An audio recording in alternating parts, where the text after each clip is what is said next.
and I'll hand it over to Caitlin. And Caitlin, you let me know when you want me to spotlight the overhead camera. All right. Hello, everyone. My name is Caitlin. You might know me as Caterbug or Caterbug Studios on some other platforms. Just to give a little brief synopsis, maybe we have a lot of new people here who maybe got a box or subscription for the holiday season. So just to give a little overview of my history with ArtSnacks, I started as a subscriber way back when, I think in 2018. And then eventually started working with ArtSnacks through doing live streams on Instagram. And then through the years, I've done a couple different things for them. And now I am the resident artist for ArtSnacks Quarterly. And this is the first live stream of the winter box. So we will be spending the next 2 months, including this quarter or this month, so 2.5 months ish, with these supplies. And I'm really excited to give you like a good overview of swatches and some tips and tricks for how these supplies work. And then we'll make a couple compositions with them. But this will be a good, just kind of like diving in, exploring the supplies, and kind of elevated swatch party. So we can go ahead and switch the camera view. These are some compositions I made preparing for this live stream. So we're going to be doing after we swatch, we're going to be doing some galaxy, kind of like Northern Lights type inspired artwork. It should be really fun. But let's go over the supplies. So we have the sketchbook, which I was just putting the little rubber band around.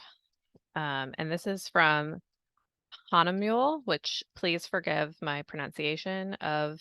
I think we have a lot of German words in this box. So this is the menu that comes in every box. So it gives you a nice overview of all of the supplies and some tips. And there's also always a joke included in here, which is a little fun detail. So the watercolor book is really nice because the pages are perfect for the markers that we received and the other water-soluble media, but especially the markers, I feel like you can kind of be like light-handed with watercolor pencils to get watercolor effect, but I always find that markers need like a little bit more water to get the desired effect sometimes. So it's nice to have paper, like watercolor paper that's meant to absorb a lot of water and hold that well. And also the fact that this closes up and has the rubber band on it really helps pages to dry pretty flat as well. So these were a lot curlier when I first did them, like when the whole page was saturated. And then I just have had my book closed and they look really nice now. So that's really fun. And I really love how you can get a whole landscape. On this one, I did two different compositions, but I could have, included the same one throughout the whole thing. And as like a diptych, this actually looks pretty cool. So I'm happy with that. So that is the sketchbook. And just going to make sure, I know Sarah will read me chat, but I also just wanted to have it pulled up. I forgot to do that. Okay. And then we got a set of colored pencils, and these are the Albrecht Dürer from Faber-Castell. We got two different Faber-Castell products in this box. And so there's 6 colored pencils, and I think we have 6 markers as well. And they're not exactly like hue for hue, but they're pretty close, which I think is going to be really fun. I'll show you how I like play around with that when we get to making one of the galaxy compositions. And it's really useful to have a similar colored pencil for some of these things. So that'll be really fun.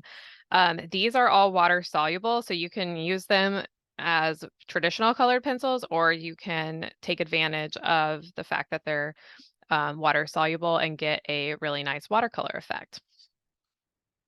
The markers, which I think of as being like the star of the show this quarter, especially, these are a new product.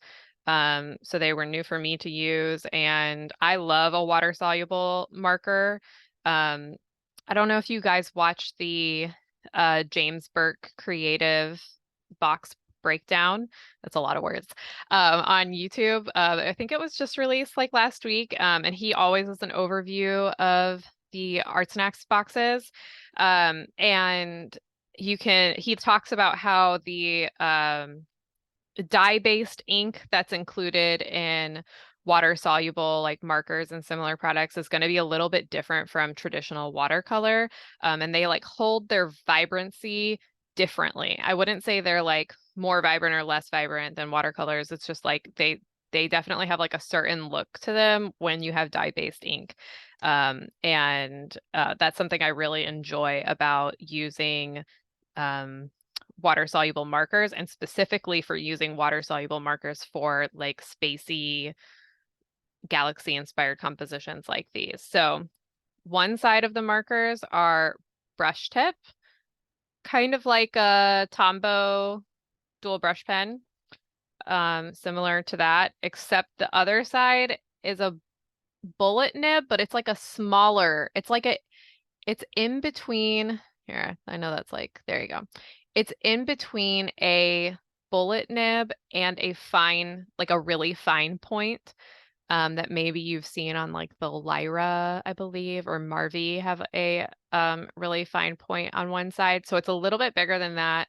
And yeah, it's really nice. I would describe these markers as being like a little bit juicier, similar to like an Ecoline watercolor marker, if you've ever used one of those. Ecoline, not sure how that's supposed to be pronounced, but.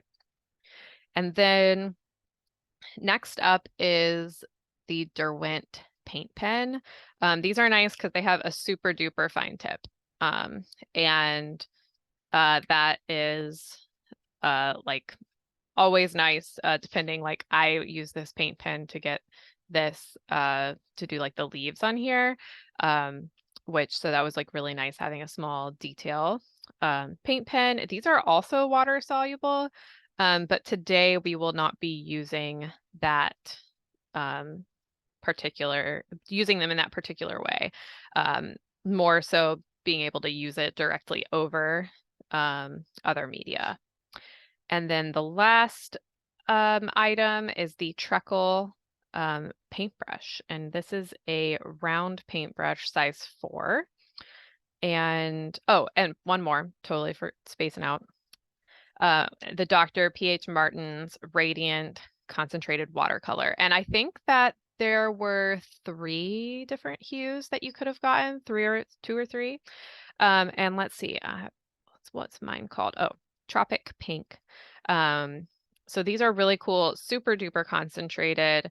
I would say out of all of the supplies this month are water soluble to work really well with your watercolor paper in the sketchbook, but also all of these supplies can be used without water as well for other effects. So throughout the quarter and throughout all of these live streams, we'll be exploring different ways to use these supplies, whether it be like with or without water. Today, we will be using most of the supplies with water.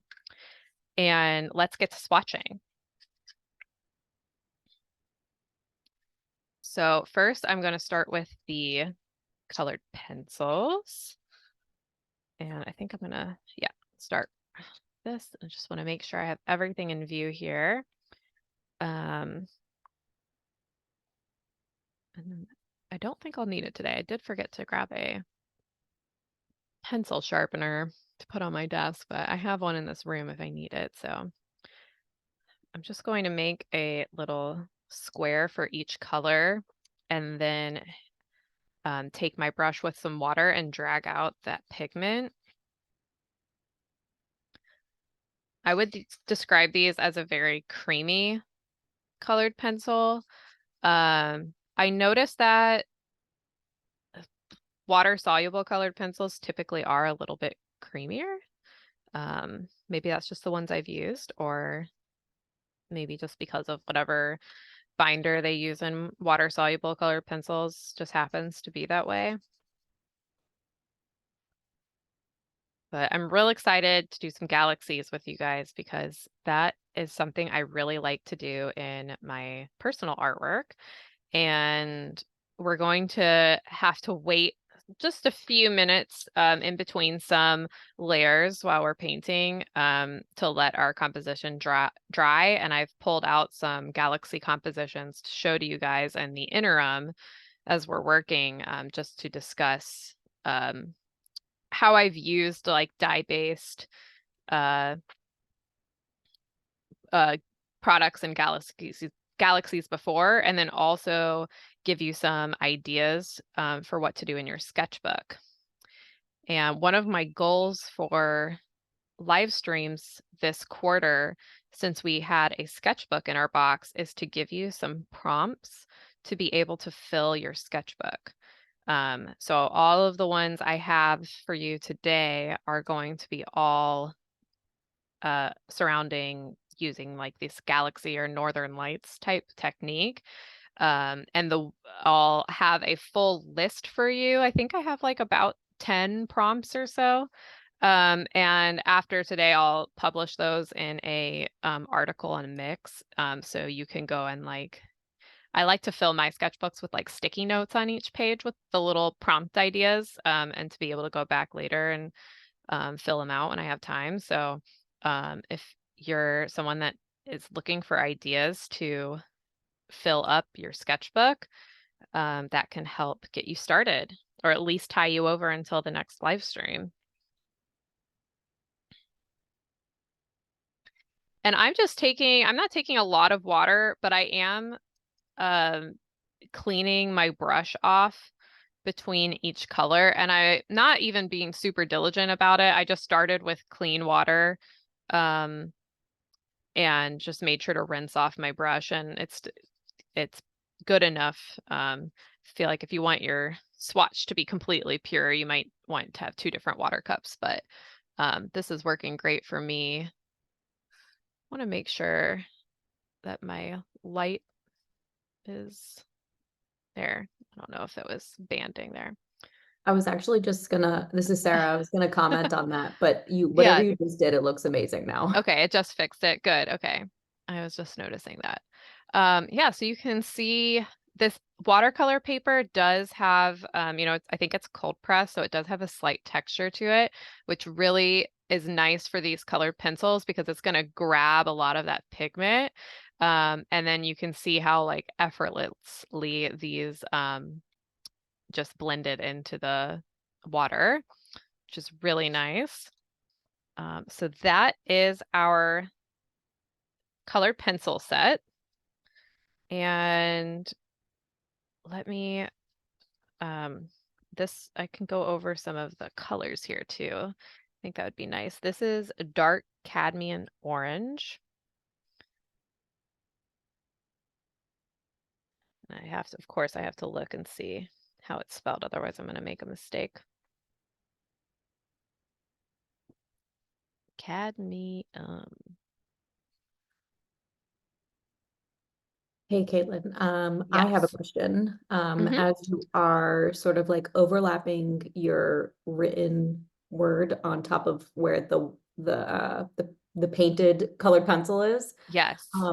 how fast did that dry? Do you think it dried pretty fast? Um, I would say it's a little bit wet there still. So I Okay, think if I even just waited a couple minutes longer, it would have written, I would say, like perfectly over that part, but it's just got it, slightly wet. But it's not like wet enough that like I'm smearing anything on it. got So I it. would say it probably dried in like 15 seconds, Cool. Yeah, I maybe. don't know about anybody else watching here, but I'm always so eager to just like swatch and then label it.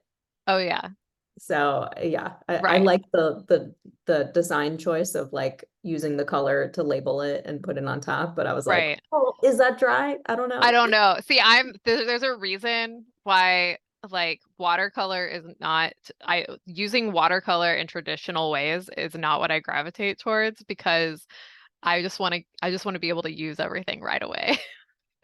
I'm so impatient to like wait in between layers of watercolor, and I know that's how you get like really cool effects. So typically when I'm doing stuff like this, I'll just use a hair dryer, or or if you have a heat gun or something to speed up some of those processes. Um, that's what I usually have to do during something like Inktober, is be able to speed up something like that. Here, let me see. So that was Deep Scarlet Red, and this one is Cadmium Yellow. Cadmium's a funny word. Okay.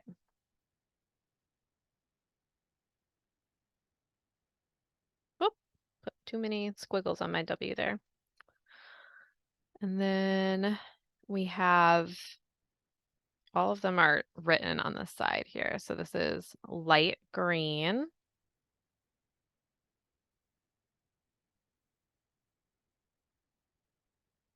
And then we have phthalo blue.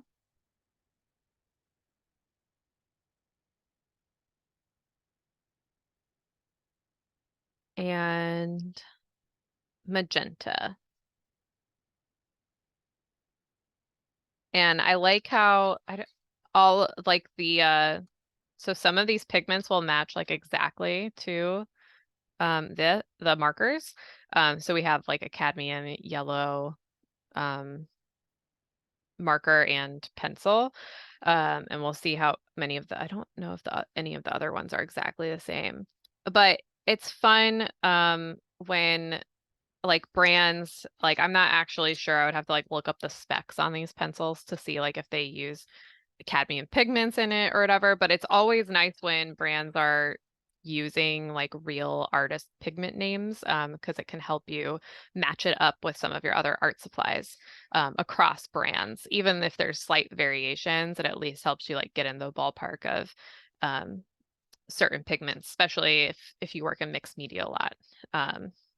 So some of these are, so like with the markers, we're gonna have more like, I would say, traditional marker names, where not all of them are referencing a specific pigment. And something with markers is that I find water-soluble markers, the faster you hit it with water, the better. And it can certainly still be picked up with a water, or like a water brush, after it's dried a little bit, but you're going to have the best watercolor effect the faster you can hit it with water. So instead of swatching out all of the waters, maybe we'll do one of each so we can see the difference. I think that would be fun. We can do some that I swatch right away, and then another set that I let dry while we're swatching the other ones, and then we can see how well it gets picked up with the water. So let me do that. So here I'll just make some lines, and we will let these ones dry.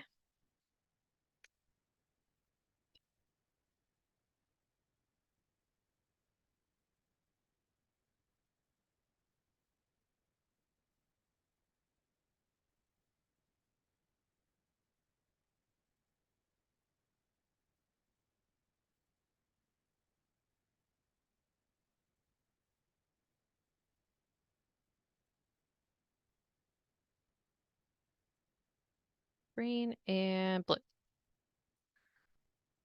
All right. So I'll come back in a minute and go over those ones. We can see what the effect is. And then on this page, I'll start doing ones that I swatch out immediately. And this is my preferred way to use like water-soluble markers. So it certainly is working super well like that. I just love markers like these. And these ones are very, like I said, they're very like juicy, like a lot of like ink comes out when you use them, so they're very easy to blend out. They're almost not absorbing into the paper right away, which is very helpful for this type of effect, because it's almost like for a few moments it's sitting on top of the paper, which is going to give you time to fan it out with the water. And just having a couple swatch pages like this, if you haven't used markers in this way before, are just going to allow you to practice and really see how quick you need to be for the desired effect you want. I used to think I was just really bad at using like aqua markers on and water soluble markers, but it turns out I either wasn't using water quick enough or I wasn't using the right kind of paper. And once I kind of figured that out, it was so much easier to get the watercolor effect I had been looking for.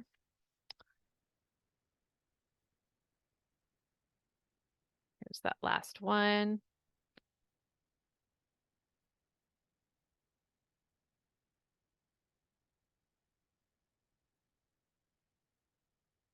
All right. And then these also have the opposite tip, which I'll write the names with. But these might be a little too wet. Let's go back and check these other swatches first. Okay, so these dried, not for super duper long, but certainly longer than the other bunch. So let's just see. I'm gonna make sure my brush is full of water. So these are still fanning out really well. Probably the only difference is, and I'll show you close up once I'm done here. But the only difference is that on some of the colors, you might just be able, there might be like slight, I want to call it ghosting of where the original mark was made from the marker, but only very slight. I'm actually pretty impressed because I didn't test how long you could wait with these. With like, I would say it's most apparent on the red one, and I could work at that more, but it's gonna take like on these ones, like you can hardly see where my original squiggle like marker lines are. And this one you can still see where that marker line is. But still only very slight. So that's pretty cool. I don't know if like you waited an entire day and then came back, how well it would work, but maybe that would be a fun thing to come back to these tomorrow and see what happens. I could actually hit some of the ones I did the other day and see if those fan out. So these are the markers. I mean, they certainly are picking up pigment, but see how it's not really budging from that, like you can see that squared off line. Like that'll probably always kind of be there. So again, depending on the effect that you want, it's going to be better to hit these quicker with water if you want that to go away completely. That one did pretty well. I'm sure, yeah, I'm sure it will also vary pigment to pigment. All right, so let's go back to these. Oh, and I can write in the colors, and this one, Pale Geranium Lake. Yeah, of course, this is like upside down geranium.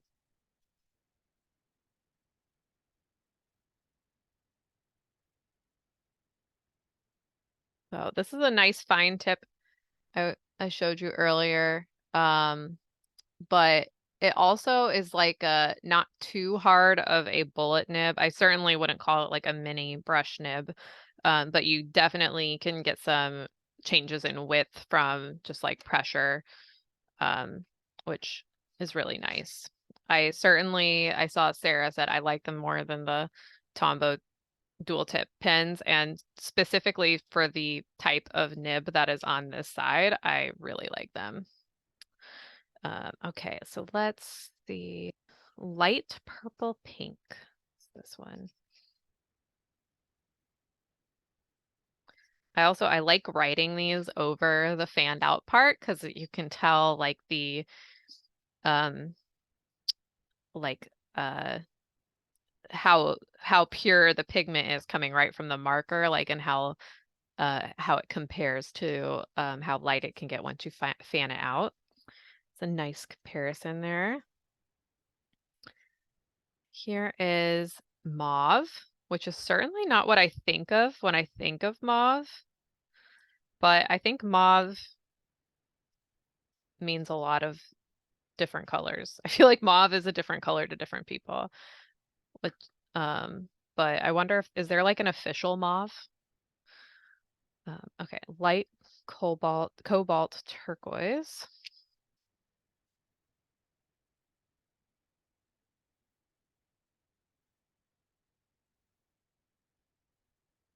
Love that color. And we have cadmium yellow. This will probably be the hardest one to see on here, but you can still make it out. And leaf green.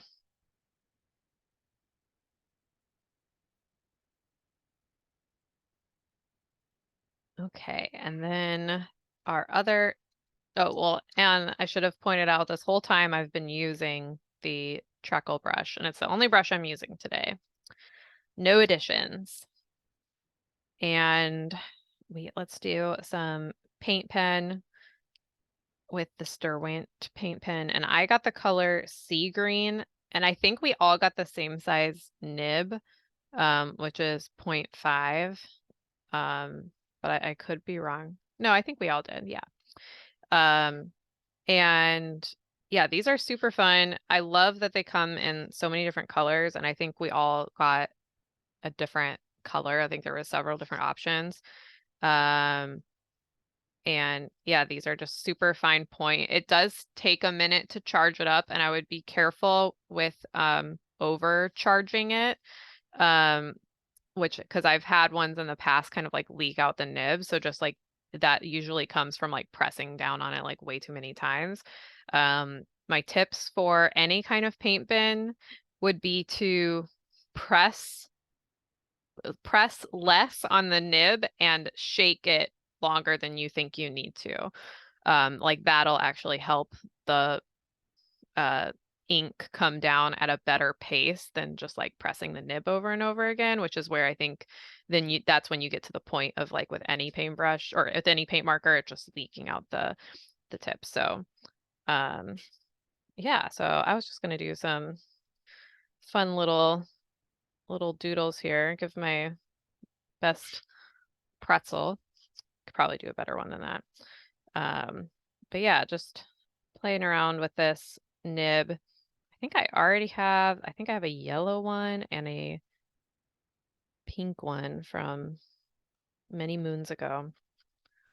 And I have a composition to show you from the last time I used these in a space composition. So should be fun. Yes, I really love how tiny and like a pinpoint nib these have. And this is showing up pretty dark on camera, but in person, it's a very pretty teal color. And so this is Derwent paint pen in sea green.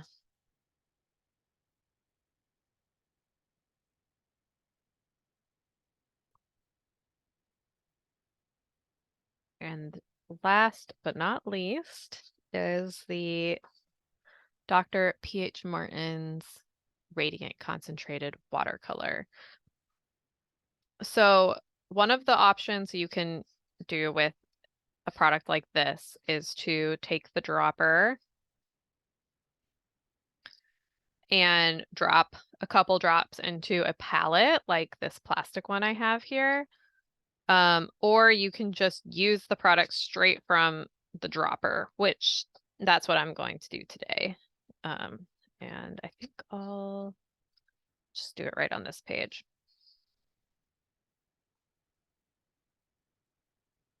And probably on a later live stream, we will use this more precisely. But just to get an idea of the color, this is perfectly fine. And then you can also just take the like unloaded, like I just didn't fill this up. And you can just dip it in and almost use it kind of like a very very bad dip pen. But you can kind of doodle around with it to at least like maybe you don't have a little tray to swatch it right now. So that's a really, if you wanted to test out the color, that's a really good way to do it. And a little goes a very long way with this product.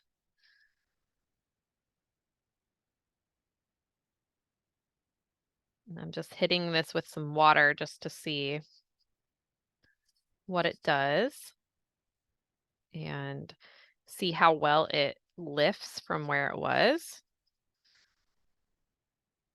You can certainly see where those original marks were made, but these ones where it's still really wet.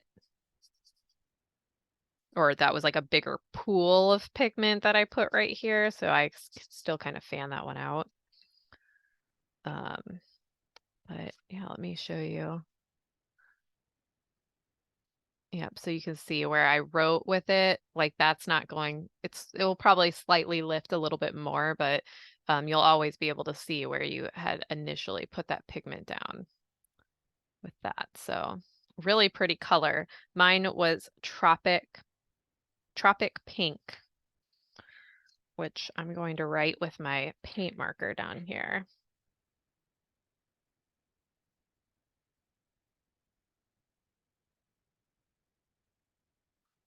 And I'll need to let that dry for a second.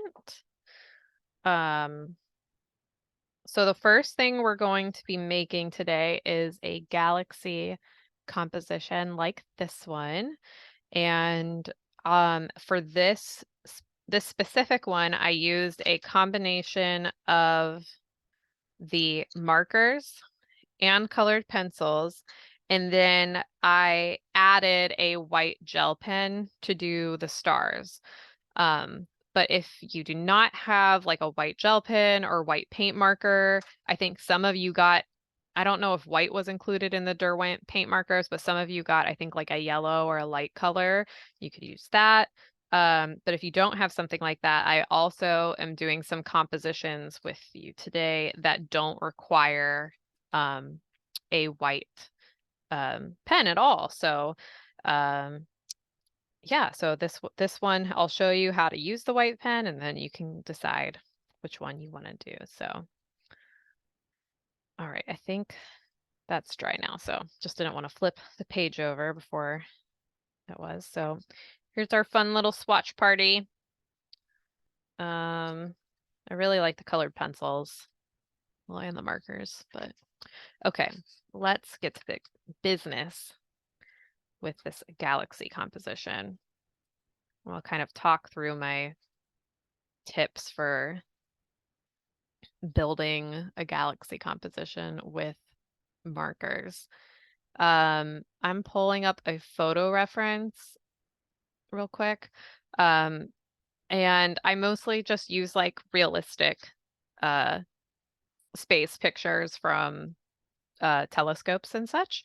And so this time around, since the color palette that we're working with, I just went ahead and did a search for like colorful galaxies, and then you can like add on Hubble or NASA or something just to like get a good photo reference. And it really, it's good because in your head, you might think of galaxies having like really, really perfect gradients, but they don't. They have a lot of like hard edges in some areas. And stuff.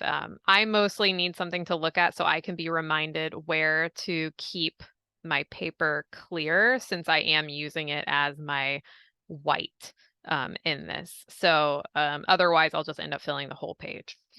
So the first color I'm going to start with is yellow, and I am going to lay down all of my color first and then use my brush, but we're going to work very quickly, so it's not going to dry for very long.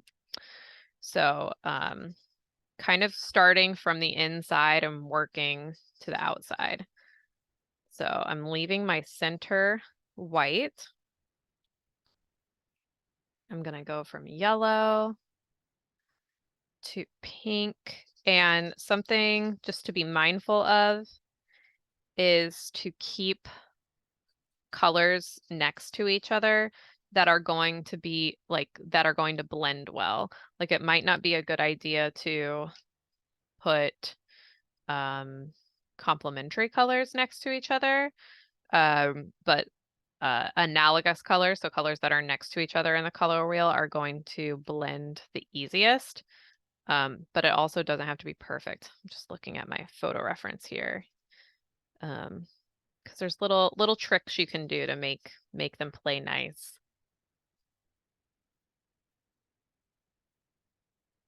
And I'm being very loose with my mark making. This isn't something you have to be very exact with. And I'm just going to be jumping around with different colors here. I think like if you are going to put colors next to each other that don't like play well, might mix, just make sure you leave enough space between them to be able to fan them out and like to blend them a little bit more gradually. Or you're just gonna have to be really careful once we start hitting it with water to be a little bit more precise with blending it like separately so it doesn't mix and become really muddy. But I know purple and pink are going to blend well, so it really doesn't matter how close together those end up. And you can always go back and add more later after your first layer dries, probably even before that. But something I noticed the first time I did this is I didn't really put enough in there to get to the edge of my paper in some areas. So just make sure you do that. And I'm just looking a little bit more. I think I'm going to put some green up here. Okay. And now we can start going in with our water. And you kind of want to go, I guess, like one color at a time. And I like going from light to dark. So I'm starting with this yellow, and I still want to keep the center mostly white because I do need some pure white in here to be like basically my brightest stars. So I don't want to blend it all the way together. And first I'm going to blend it into this pink and just kind of go along these edges and blend them together. And like I said about galaxies not having perfect gradients, it's like I would try not to blend everything, like go over this whole swatch. What you want is it to start leaving these like edges where it's drying. Like that's going to actually make it look like a more realistic galaxy than having everything be perfectly blended. So you're going to want those moments of it having a little bit more like it looking more like watercolor. I would say that's a good thing.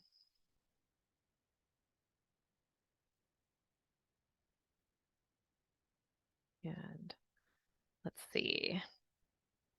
So I'm just blending together the edges of each little section we put down.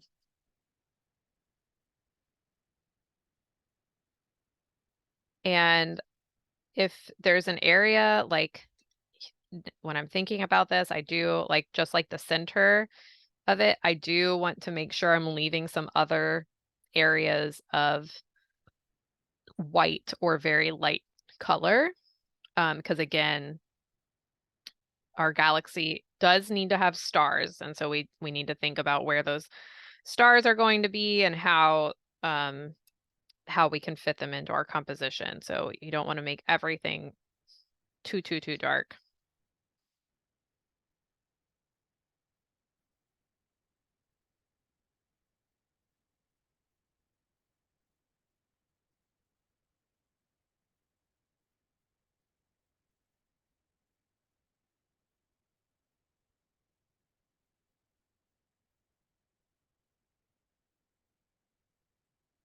Okay.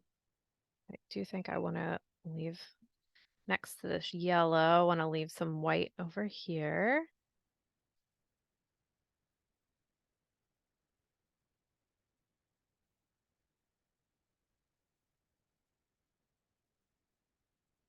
I really love this color palette. As soon as we picked the supplies for this box, I was like, oh, I cannot wait to do a galaxy lesson with these. I was so excited.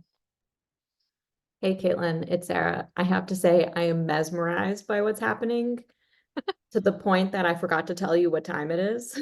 That is You're all right. 45 minutes into your lesson, so you have about 45 minutes left. No rush. So yeah, I'm gonna go back to zoning out and watching you paint. All right. Okay, I'm almost done with this initial step. And now with the next step I want to do, I need the composition to just be a little bit drier than it is right now. So I'm going to take the time to just show you a couple other galaxies that I've made in the past. And let me think about, I have a lot, but so I'll try not, I'm not going to go down a huge journey. But I did bookmark a few. Okay, this is the one I was thinking of. So this one was made with the Echo Line watercolor markers and the Derwent paint pen, the same one that we got in this box. So that's actually the rings around the mermaid and the planet were all made with the paint pen. And same with some of the stars. I also added, I think, a white paint pen with these. And this background was made using a dark brown Echo Line marker. So you don't always have to have like a black or like space colored marker. You know, you can really do it with anything. And I think this is also a really good example of one where using like a monochromatic background, which is one of my prompts for you that I'll put in, is making a space background just with one pigment. So yeah, so that's pretty fun. And I like that this was kind of a throwback to something using the Derwent paint pen. This is another one. So these otters were drawn using alcohol markers, the brown, but the background was used all with the Tombow dual brush pens, which are similar, like with as far as techniques go, to the markers that we're using this quarter. And the thing that makes this look very spacey is outlining different areas with a white pen. And that is going to be one of my other tips for you and prompts to try in your sketchbook.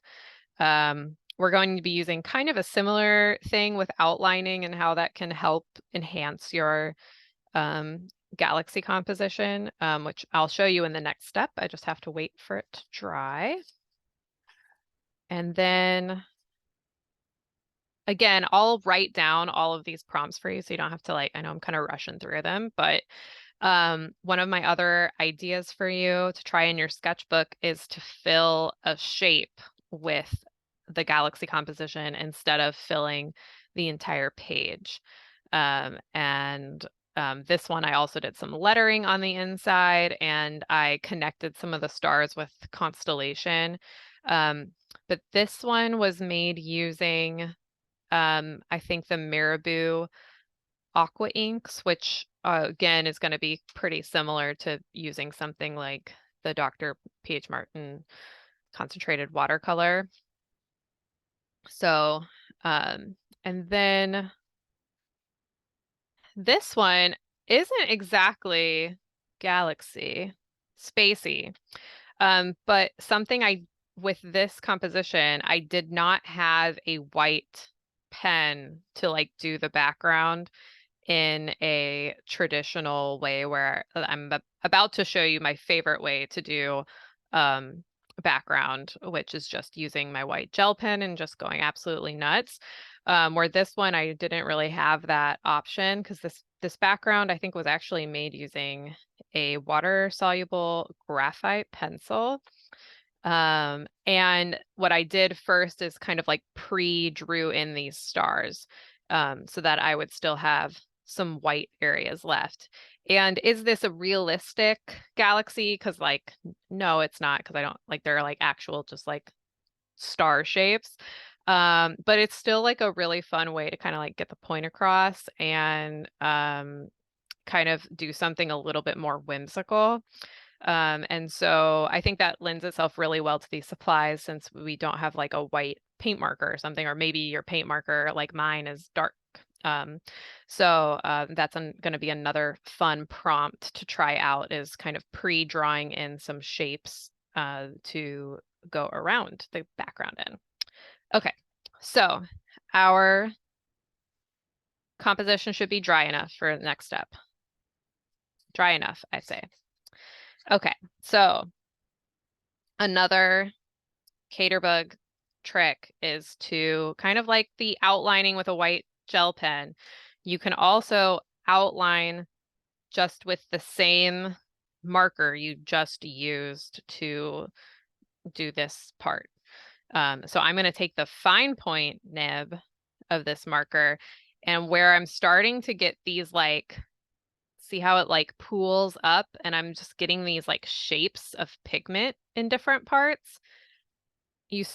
Like, I'm gonna be like what's the word I'm looking for? But I'm gonna be kind of like going along, mimicking those lines around it.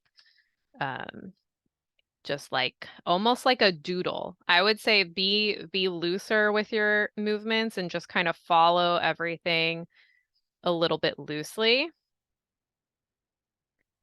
And it's gonna, if you haven't done this before, it might feel a little crazy. And you're gonna be like, I don't know what I'm doing. This doesn't look like a galaxy. But this is like one of those trust the process moments. And it's fun because you can kind of just make all these different shapes and kind of let the water do its thing. And then this part just gets to be kind of mindless doodling. Very like therapeutic. And you're going to end up with a really cool effect. And the part of this that I think makes it look like a galaxy is when you look up real pictures of galaxies from telescopes, is that they have kind of like their main color groups like this, but then they have these like bands of color that kind of like travel within the composition. And that's what doing lines like these, like that's uh it like helps create that effect, even though we're not being super precise. Okay, so that was the purple one. I would just say try to like line up the lines close to the color blob that matches it. Like don't outline the yellow with the purple, vice versa. So you kind of want to stay close to its original color. Hey, Caitlin, Sarah jumping in here. Mhm. This, without seeing your reference photo, this is truly a trust the process project. Because like I get what you're doing and it's a great skill, but it's like, what does it look like right now? Yeah, it really comes together with the stars. Something about it is magical. You put the stars in and it really, like, then you can never not see a galaxy once you do that step. When you have a second, can you switch back to the the original one that you started off with, just so we can see again what it looks like? Because I'm Y- curious. I never saw those Yeah, lines until yeah, now. absolutely. Here, let me show you real quick.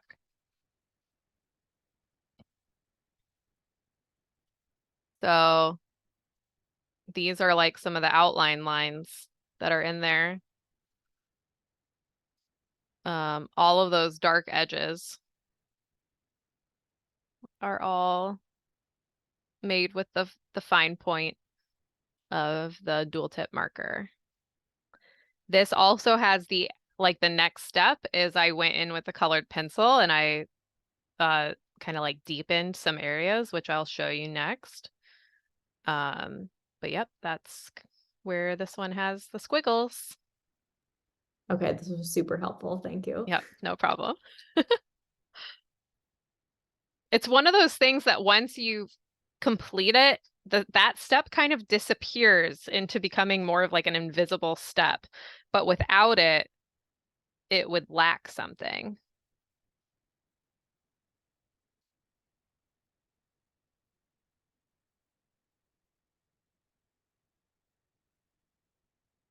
And I like this too because it's one of those things where everybody could be working from the same reference photo and everybody will end up with something different because everyone's going to fan out the water differently, combine colors differently. People are going to have their own doodling style, and like all of them are right answers with this. So it's really fun.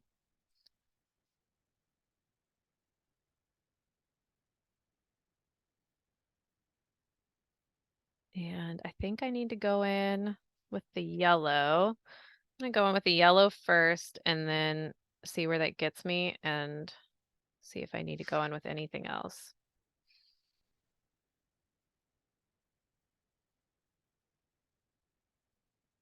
See, that's a little hard to see, which is okay.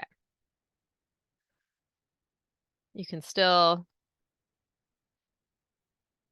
see where I put the lines. It's subtle, but it's just enough to convince the eye that this will be a galaxy.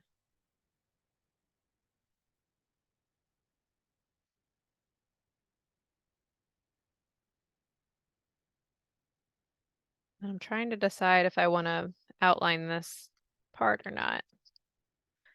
And see, this is kind of what I talked about. It's getting like a little muddy right there, so I need to decide how I want to solve that problem, and that might be with colored pencil.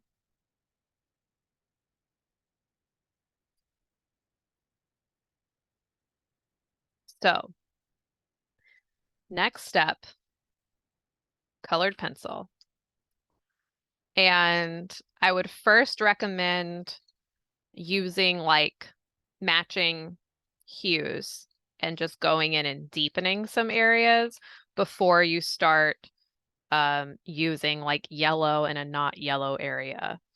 So first just start going in like green on green and almost like doing shading, except there's no rules here. So like you're doing shading, but I don't know. You're not really shading anything in particular. You're just looking to add some variance within the green area. And this one's actually a little bit too light to show up onto here.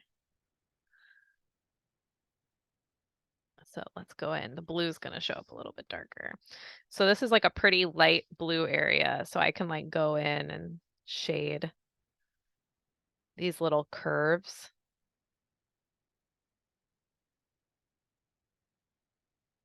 And just start to add, this is just going to add some texture in. And it's also going to make these little squiggles, even though we're not like shading them in a very particular way, it's making, you know, this area look different from the other side, which is making this lighter area, it's lifting it. So it's like bringing it closer to the eye. And when you look at like galaxy pictures and stuff, there's so much depth to it. And so that's what we're doing right now. We're creating the depth there. And if you don't know what to do, I would just say go around the squiggles or just stay to the outline of the blobs and just make sure not to cover up too much white space. That is, we need the white space to convince the viewer of stars later on.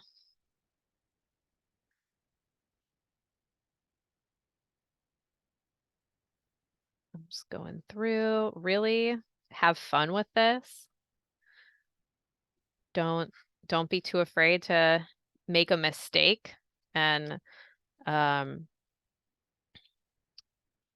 just like if you don't like how something's looking, just stop, you know, that part and go try it in a different area of the composition and see. I think you'll be surprised how convincing these kinds of effects are, though. And I did not hit these with water after this step. I just left them colored pencil pigments as is. And this one, I'm using the, what color is this? The magenta and the purple area.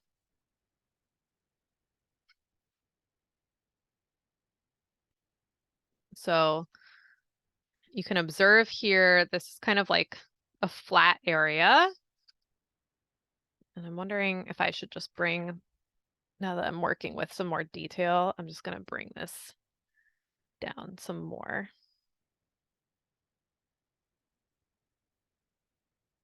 Just finish adjusting that, okay. This is like a pretty flat area of color, and so I shaded like the right side on this side, and I'm gonna do the same thing here. And being consistent, maybe like when you are shading some of these shapes, is going to like convince you a little bit more that the light's coming from the same place. And so now that just looks like a little bit more 3D, like it looks like it has depth. It looks like this cloud is in front of all of the other clouds. And so that's the effect we're going for with these. It's always helpful in a galaxy composition to have a color that is much darker than all of the other colors you're using. I would say most of the time that's going to be black because of, you know, space. But it doesn't have to be, and it certainly will change your mind if you start looking at some like real life pictures of space. Because like James Webb telescope is always taking pictures of stuff that almost has no black in it at all. So like here, my black is purple. And I know James Burke Creative from his video, he got a very dark PH Martin Radiant Watercolor. So that might also be a good option to do your kind of like darkest color. And this is that more difficult area that I had, and I'm just shading the outside and giving this some more texture. And what I love about this is I'm just using a super light hand, and because this paper is cold press, it is just grabbing the pigment, and I have to do very little work to get this nice sunset textured effect here. Like, oh, love that. And then trying to decide, I think I'm going to take the orange one and do the same thing here.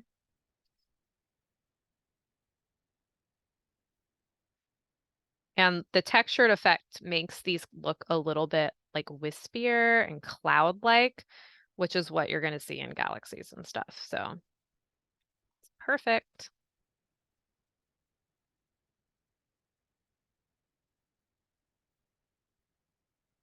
Okay. So I think I'm at a good stopping point for this step. And the next step is to use a white gel pen, which has eluded me. Oh, here it is. It was right next to my white paint palette. Didn't see it. Okay. And I'm using a Jelly Roll pen today. Obviously a fan favorite. Who doesn't love a Jelly Roll? This is a size 10, which I find a little bit easier to do when because I like to do like dots like this. And so the larger ballpoint size is like a little bit helpful when it comes to that, but it really doesn't matter. And another one that's really good to look at is a Uniball white gel pen. I think that one comes standard as a size 10 or 1.0. And then a Posca pen is also great for this. So I'm just gonna go crazy making dots with no rhyme or reason over this entire composition. And then I'm gonna go back and make some stars with rhyme and reason to really finish the piece.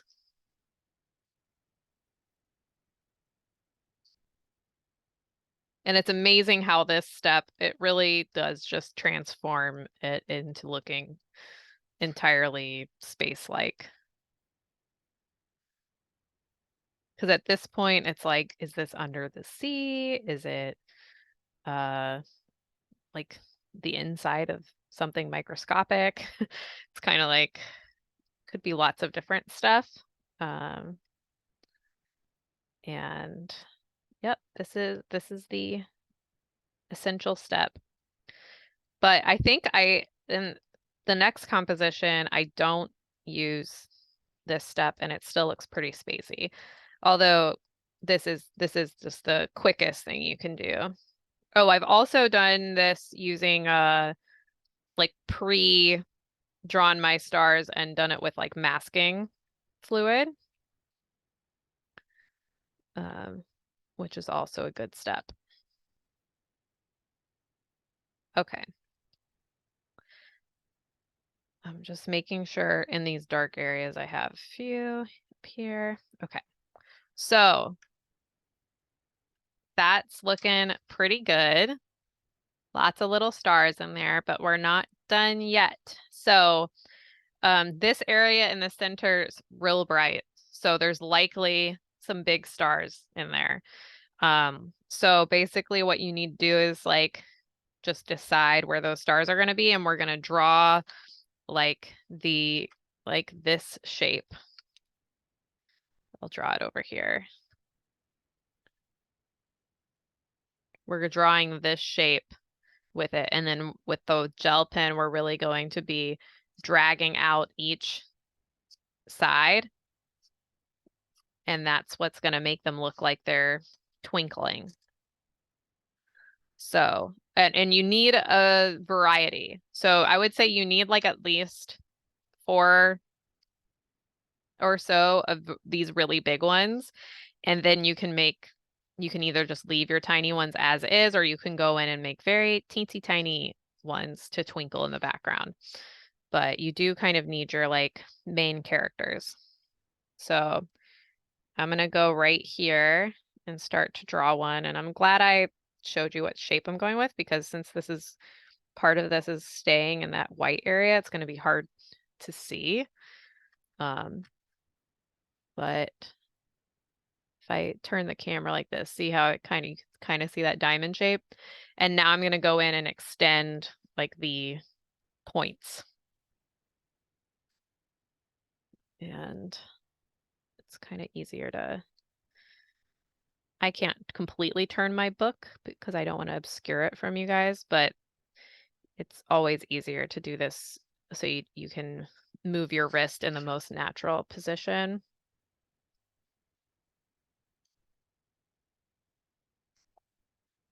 So doesn't look like much yet, but we're going to add in a few more. I'm going to add in another one right here.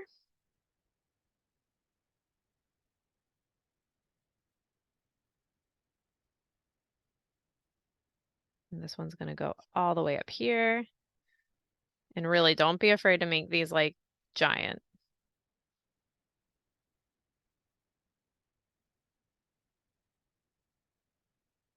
And so then from here on, start to look at your composition for other very light areas and add some stars in those areas. So like my other major area of white in here is up here.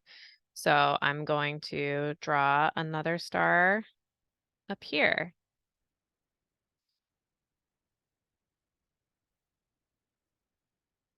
And then extend those arms.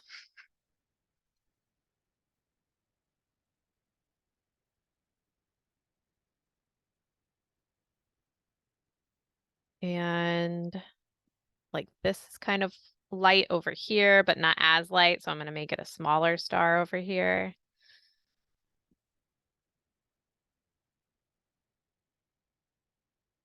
And this is what I was talking about, is like with the dots, you can kind of just go in like willy-nilly and just put them wherever. And then now you kind of want to go in and select some areas. Like right here would be really good for me.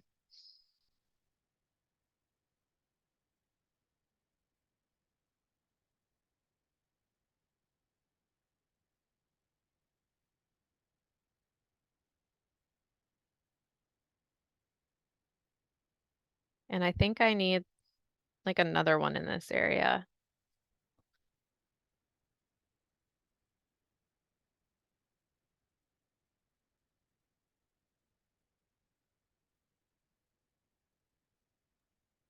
Hey, Caitlin, just hopping in here. Yep. Looks awesome. And you have about 20 minutes left of class. So you let me know Great. if you feel like doing a full workshop or if you want to do a little show and tell at the end, just let me know. Okay. I do want to, we can definitely do show and tell. I want to get you started on another composition before we get to that part, but yeah, I'm nearly done with this one. The last step for this is we made our big stars. And so now you can just go around and just kind of pick out a few to make very, very tiny. So you don't want to make the dot any bigger. You just pick a random dot and you just give it uh, the little lines, I guess, if that makes sense. Like that. So just do very, very tiny little twinkles. Um, and sometimes it helps to cluster these around an area that's already a little bit lighter.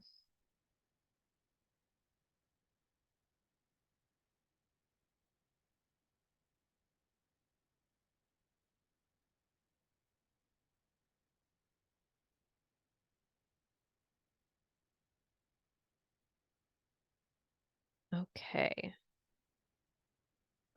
And that's a galaxy with our markers and colored pencils. Um, so turned out a little different than this one, but actually, I mean, it's pretty similar. I know, I think the camera didn't adjust to that well, but there.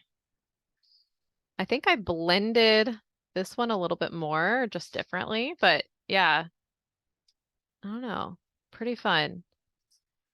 So I'm excited to see what you guys came up with or what you're going to post on Mix later. Real quick, I want to just get you started on, this is like an Aurora Northern Lights inspired composition. I did using the markers and then the paint pen. And then I did the same composition or same like Northern Lights thing, but I only used the colored pencils. So I at least just want to get you started on that and show you how I arrange the colors. It's going to be pretty similar to um, the markers.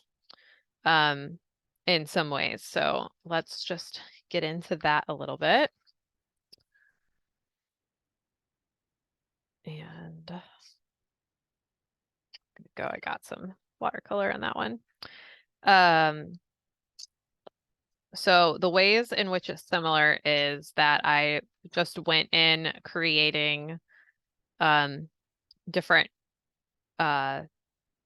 color groups, you know, like before I went in and hit everything with water. So that part's going to be pretty similar. I would say in this one though, since like the Northern Lights have this like I don't know, they have like a more consistent shape to them than a galaxy, where they're all kind of like vertical lines. So I would say that's something you just want to pay attention to really convince the viewer that it is the Northern Lights. So, and I also, out of all of our colors, I think the best like dark color to use would be this magenta. And so I'm going to start out with that one. And that's going to be kind of like my black sky color. And I'm going to make all of my lines like vertical like this.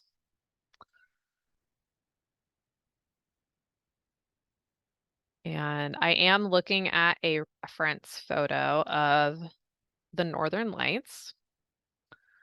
And I'm just very loosely using it to place these colors.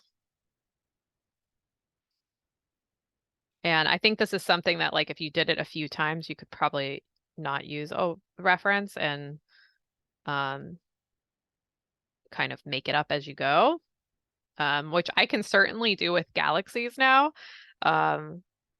Northern Lights, I don't draw a lot, so I want to make sure that I'm getting the effect I want. And then I'm going to go in with this green and go in right on top of this color group.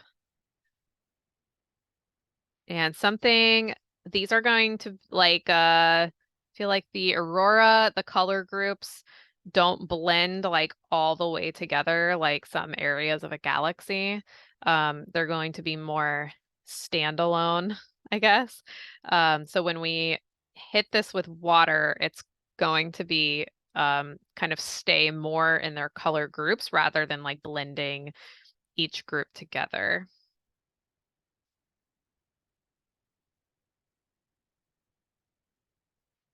And you do want to make sure, which I'll show you when we start to hit these with water, that you are keeping some white space in there as well.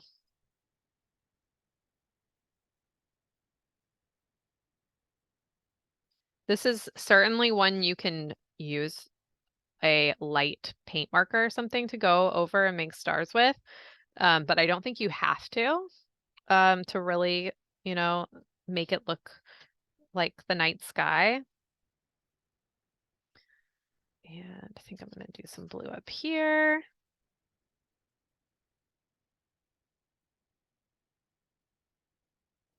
And then the last one I'm going to do is some yellow, and I'm mostly putting that with the green. So again, all I did was just Google picture of like colorful aurora, Northern Lights. If you're having trouble finding one that like is inspiring, maybe specifically search for a color, like in a color from the out of the supplies that we got. So if you're having trouble finding one, then like look for like green or magenta aurora, and like that will kind of help narrow down your search if you're having trouble like using a reference image. But really, this looks almost nothing like the reference image I have pulled up, other than just like the colors are completely different. The one I'm looking at is like mostly like a black night sky with some color banding in it, and that is simply I was just looking for where to place my colors. And really this doesn't really look like much right now. but I'm going to go in with my brush and start to hit these with water. And instead of, I went from light to dark in the other one, and I think with this one I'm going to go from dark to light. And I honestly don't know if I have a reason for that, but that's what I want to do right now. But these ones were not going to blend together quite as much because I have to be a little bit more careful with the keeping a very consistent shape to make this still look like the Northern Lights. And so something you want to do is make sure your brush strokes are kind of still following a vertical pattern.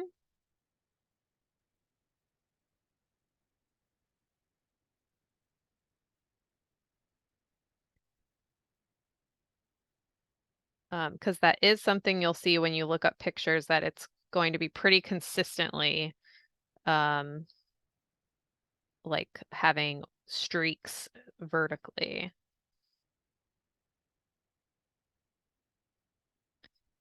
Although depending on the view, I guess, of the Northern Lights, it kind of swirl around a bit and snake around, but and I'm leaving like a big white stripe right here and a big white stripe right here.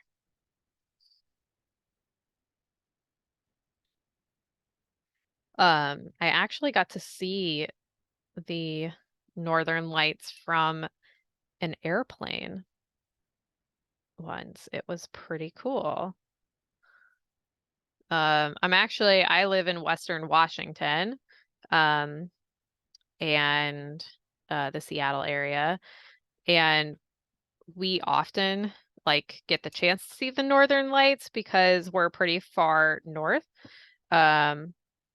But I live really close to the city, and so there's a lot of light pollution here, and I don't often I can't see them from my house, even though technically I should be able to. It's just it's not dark enough. So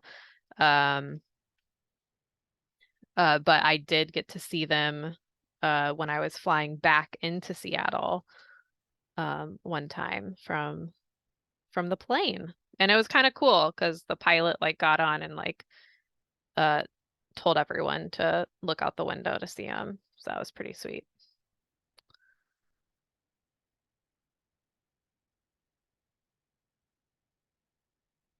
Okay. So this will need to dry for a little bit. And then which I know probably doesn't look like too much, but I actually like how this one turned out more than my first go at it.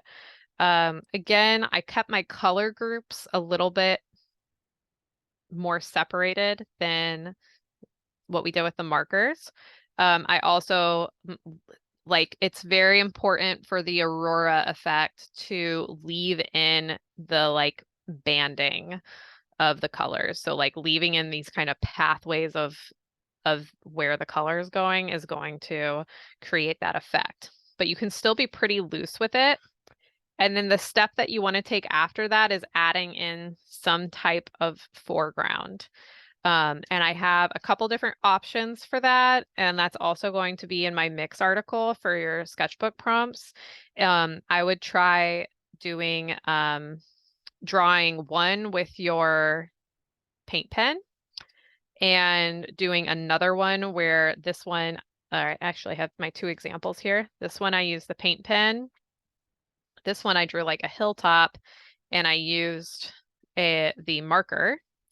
And then I don't have an example right here, but another option would be to do like a mountain type lines in front of it.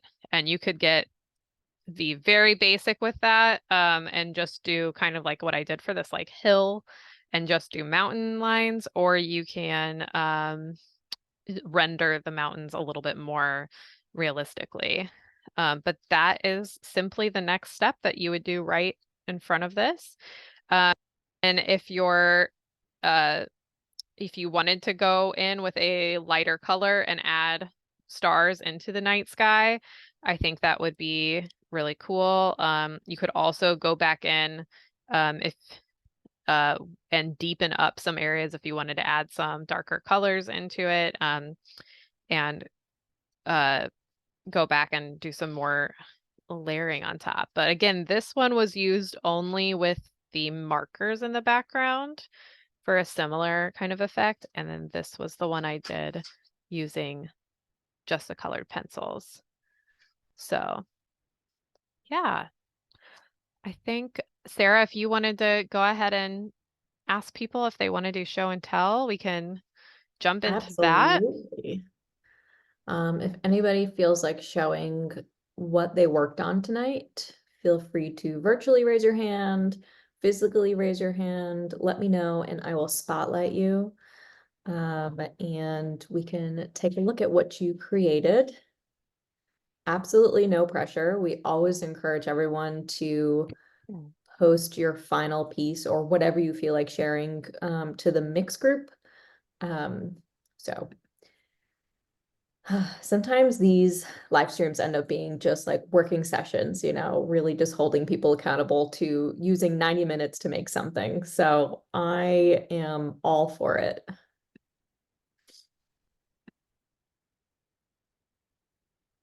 I think I like the second Aurora that you were making. The new one, yeah. I like how light it is. Oh, it's Mm. like I feel like it really convinces you that the sky would be really bright. I'm Is that excited to just a go and matter, sorry to interrupt, is that just a oh, matter of like not pressing super hard on the paper? Or how do you think you achieved that? I don't know. I think it might just be, let me see. This one, I think I used more purple and blue, and this one I just was using, like I really went in with the green a lot. So I think that's part of it because it certainly is dark over here. And then yeah, I think I actually just maybe just used less pigment or didn't fan it out quite as much. Exactly sure, but I like both. How do you like working in a sketchbook as opposed to like loose paper like we have in the past? I love working in a sketchbook. I think if you're gonna look around my studio, you're mostly gonna find things in sketchbooks. Like everything when I pulled out compositions to show you guys of like different space stuff, everything I was pulling out was in a book. So I think that shows I probably like doing a book, and I think it's because I like bringing things on the go with me. So that is one of my preferred ones. This is another spacey thing. This is in a planner journal. And then I created like a space effect. And this is just another way to do that technique where you go and outline the different like color groups, except this one was all outlined with a gel pen instead of like outlining with the marker, how we kind of doodled around with that. But yeah, I don't know. I like working in a book, and I also I have so many sketchbooks now that I really like. A lot of them have become like standalone sketchbooks, if that makes sense, where a lot of like my sketchbook was just like a hodgepodge of like all different kinds of projects, covered a long period of time, where some of these like smaller, like easy to travel with sketchbooks have become more of these like concept sketchbooks. Like this one, because I'm going to be doing these live streams, I'm excited. It's going to be like a full sketchbook of like all using like this like these supplies and this color palette. And so like I don't know, I like exploring that and just it being like contained in one book, and it all being part of one cohesive uh or I guess it's cohesive in some way, and this way it's going to be the supplies that are used in it. So um I love I'll that. yeah, I'll try not to do all galaxies, but it's tough. I see Rodney, you turned your microphone on. Is there something you want to share? Well, I just would like to know, because I'm very curious. This is the first time I've seen in a workshop someone using the shapes, and I'm very curious about how you decide the shapes, and and especially like the animals. I thought that was really cool to make the Okay. shapes and then put that. So, how do you decide to find the shapes and use them? Because it's really cool to paint inside the shapes. Gotcha. Yeah, it's a great question. So the example I showed that had a shape, um, let me pull that up again. This is a bear, and the quote that I have inside of it is about the constellation, the bear. And so that's how I picked out the shape to be a bear. And I think I picked like a brown bear. Um, and then, so like these were all constellation inspired. So that's how I picked this one out. And this one is a quote about the constellation Orion. And so I made an outline of I have the camera way zoomed in, but Orion is a fighter of some kind, so he has a shield, like this is what his constellation is shaped like, is a person with a sword and a shield. And so that's how I decided to use that outline. Um, and I think that's a really great place to start if you don't have like a particular favorite animal or something. You could there's so many different like constellations that have been um, where people have done these like fantastic artist renditions of it. You can kind of get an idea of uh, I mean, none of the constellations to me really look like a bear or something, but you can look up ideas and get some pretty good ones. Um, yeah. Awesome. Great question, Rodney. I appreciate it. I also see in the chat, Tara says, thanks for sharing. I love these. Great work. Awesome. We've got about a minute left. If anybody else has anything they want to share, doesn't have to be what you made tonight. Maybe it's like a work in progress. But again, yeah, if you want to share what you made on the ArtSnacks mix group, we'd love to see it. And I was just looking at the schedule. The next live stream is end of January. So we have some time to be creative independently.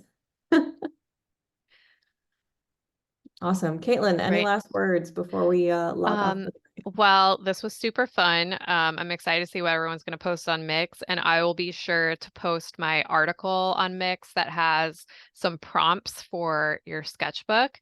And feel free to comment on my post and let me know if there's anything that you are wanting to do with these supplies that you might need a little help on, and we can dive into those in some later live streams. And um, also, I will be giving you more prompts for your sketchbook as the quarter goes on. So you can look forward to that as well in some upcoming live streams. I realized I was on mute. Love it. Awesome. Yeah, I think the prompts, especially with all this downtime, is going to be super helpful. All right. Well, thank you, Caitlin, for your time. Thank you, everyone, for joining us live. The recording of this will be posted on the Mix group probably tomorrow. So in the meantime, happy early New Year, and we'll see you soon. Bye.